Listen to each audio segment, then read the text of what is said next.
ये चैलेंज कांग्रेस में बसने वाले मुस्लिम कायदीन से नहीं बल्कि पूरे मुसलमानों से कर रहा है, पूरे उन लोगों से कर रहा है जो हिंदुस्तान की सेकुलरिज्म को मानते हैं।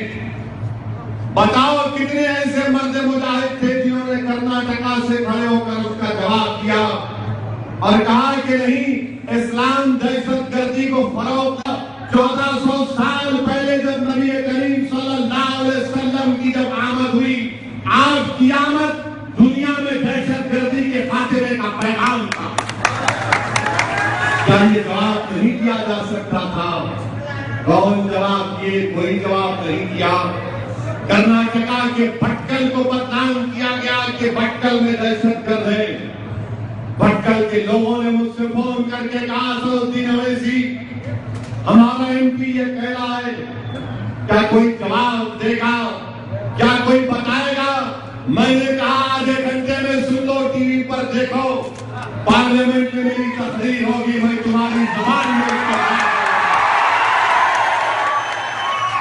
हिंदुस्तान के वजीर आजम की मौजूदगी में पूछा मैंने कि मिस्टर मोदी, आप 17 तारीख को सूफी कॉन्फ्रेंस में जा रहे हैं, कैसे जा रहे हैं जब आप एमपी कह रहा है कि इस्लाम जब तक रहेगा टेररिज्म रहेगा?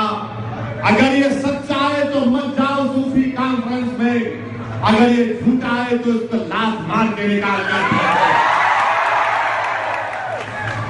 कोई बात नहीं कर सकते। कर्नाटका में मुस्लिम अक़लियत की जितनी आबादी है, उतनी आबादी के तनासुब के लिहाज से हमारे अराकीन असेंबली जीत कर नहीं आते। मैं फरका परस्त हूं और आप दूध के खुले में हैं।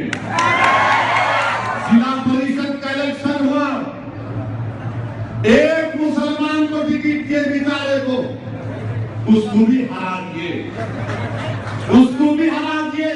मैं हमारे भाई से कह रहा हूं कि तुम अगर हमारे प्लेटफॉर्म से लड़ते तो जीत और हार तो दूर की बात, शायद तुमको 1000-2000 वोट बढ़ के जरूर मिल जाए। हमारे महल्ले जात में जाकर देखिए, वहां पर बल्दी सहूलतें नहीं दी जाती, वहां पर बुनियादी काम नहीं करवाए जाते और फिर इल्जाम मजलिस इत्तेहादुल मुस्लिमीन पर लगाया जाता है कि हम फिरका परस्त हैं। हम फिरका परस्त नहीं हैं। और जो लोग हमारी आवाज को दबाने की कोशिश कर रहे हैं, मैं उनसे सिर्फ इतना ही कह रहा हूं, याद रखो, आज तुम मेरी जमहूरी आवाज को दबाने की कोशिश कर रहे हो, मगर इख्तियार किसी एक पार्टी के पास नहीं रहेगा। ये कुदरत का निजाम है। कैसा निजाम है कुदरत का कि कभी इख्तियार कांग्रेस के पास 30-35 साल रहा तो कांग्रेस ये समझती थी कि हमको कोई नहीं हटा सकता, इख्तियार कांग्रेस के हाथ से चला गया। आज अगर कर्नाटक के पास अगर एक पार्टी के पास इख्तियार है, कल इंशाअल्लाह ताला तुम्हारे पास इख्तियार नहीं रह सकता। जब इख्तियार नहीं रहेगा और जब कोई तुम्हारी आवाज को दबाने की कोशिश करेगा तो आप क्या कहेंगे? हिंदुस्तान की पार्लियामेंट में कांग्रेस के आपके मुकामी एमपी तकरीर कर रहे थे, वो तकरीर करते वक्त एमपी साहब का माइक बंद कर दिया गया। मैंने उनका एहतजाज किया और कहा कि इनकी आयु को मौका दिया जाना चाहिए। ये बड़ी पार्टी के लीडर हैं, ये बुजुर्ग है। तो बाद में उन्होंने मुझसे कहा, अरे आप हमारी तारीफ में खड़े हो गए। मैंने कहा हाँ, जब गलती होती है और जुल्म होता है तो हम जुल्म के खिलाफ आवाज उठाते हैं। और साथ ही साथ मैंने उनके थोड़ा सा चुटकुला भी दिया। मैंने कहा आप कर्नाटका में बोलने नहीं दे रहे थे, इसलिए यहाँ आपकी तारीफ करें। खामोश हो गए, खामोश हो गए। मेरे भाई, मेरे दोस्तों, बुजुर्गों, हिंदुस्तान में आज फिरका परस्ती बढ़ती जा रही है। भाई साहब, हेलो, पुलिस आज हमारे मुल्क में फिरका परस्ती बढ़ती जा रही है,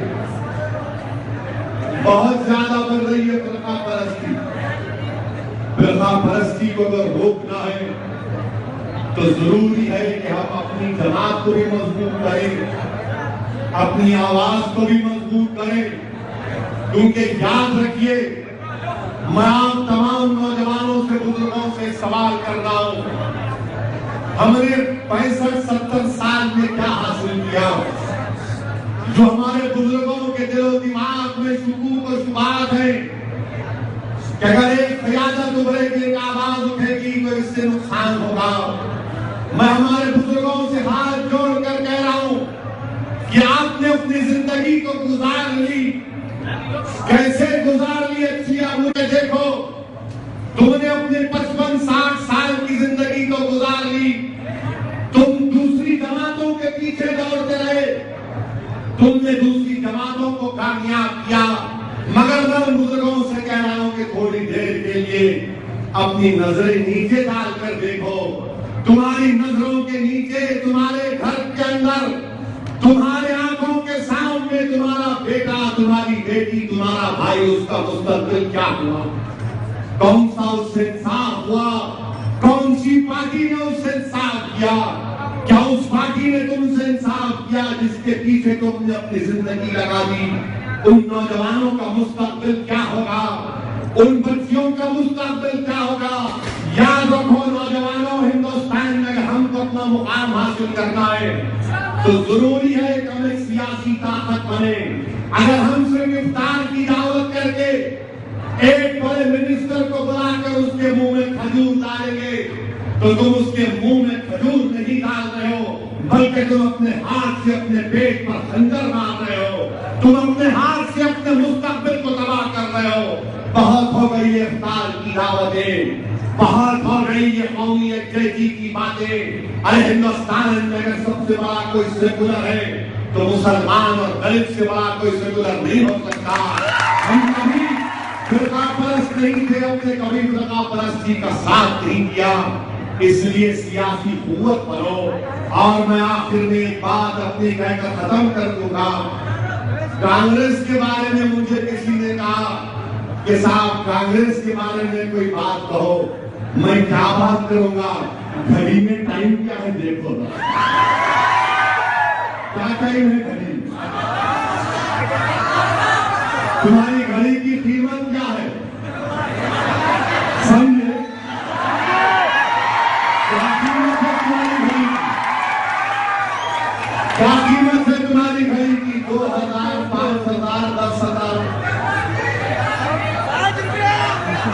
मेरे हाथ पे तो घड़ी है, शेरवानी में रखा, वो हमारे ससुरे दिए हुए।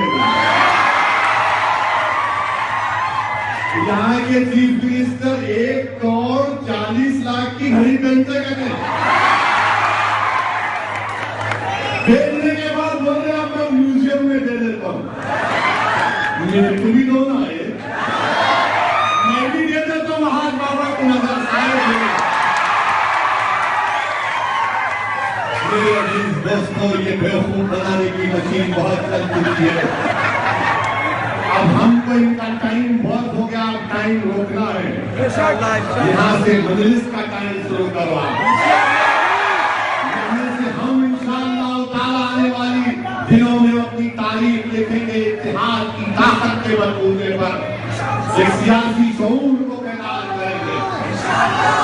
और फिर हमारे वजीर आजम से इतना ही कहना चाहूंगा, मेरे प्राइम मिनिस्टर, हिंदुस्तान के प्राइम मिनिस्टर, वजीर आजम हिंदुस्तान, अगर असदुद्दीन ओवैसी खड़े होकर गुलबर्गा से बोल देता कि मैं चालान नहीं दूंगा तो आप क्या करते मुझ पर? बाबा बोले तो प्राइम मिनिस्टर चले गए उनके पास, बाबा बोले मैं नहीं देता फाइन, प्राइम मिनिस्टर चले गए। अगर हम बोलते तो जेल को ले जाके डाल देते, हम बोलते नहीं देते जुर्माना तो बोलते चलो जेल को चलो। ये कैसा कानून है? ये कैसा सबका साथ सबका विकास?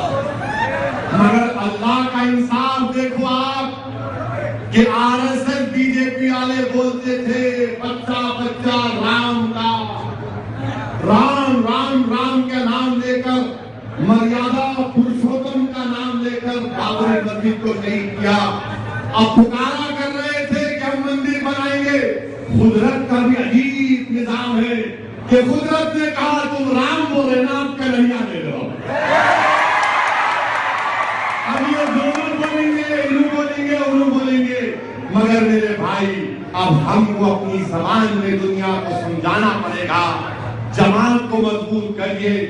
अभी ये शुरुआत हुई है शादी खाने में। मैं अगर गुजारिश करता हूँ इंतजामिया से, अरबाब मुजाज से कि आप हमको मौका दीजिए, हमको जलसा करने का टाइम दीजिए। हम जलसा करना चाह रहे हैं। हम खाजा बंदा नवाज के सूदराज के सीढ़ियों के सामने जलसा करना चाह रहे हैं। हम 7 गुंबदों के पास, रोड के पास जलसा करना चाह रहे हैं।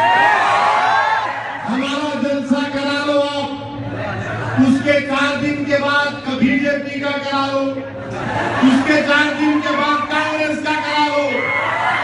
देख लो इन तमाम लोगों का मिजाज किस तरह पलट चुका है। आज मिजाज पलट चुका है। दिलो दिमाग में अल्लाह के करम से मजलिस इत्तेहाद और मुस्लिमीन की मोहब्बत पैदा हो चुकी है। मैं आपसे वादा कर रहा हूं कि इंशाअल्लाह ताला मैं वक्तन फौक्तन गुलबर्गा की सरजमीन को आता रहा और आता जाता रहूंगा। आपसे मुलाकात होती रहेगी, क्योंकि आज ये वॉलंटियर्स का इजलास था, मगर आप लोगों की मोहब्बत और वाबस्तगी, आप लोगों की वालेहाना इस मोहब्बत को मैं सलाम करता हूं। और इंशाअल्लाह ताला हम अरबाब मुजाज से, गवर्नमेंट से परमिशन लेकर हम जलसा करेंगे। और जलसे का परमिशन मिलेगा तो मैं कहूंगा कांग्रेस टॉलरेंट है, नहीं मिलेगा तो इंटॉलरेंस पूरे मुल्क में चल रहा है।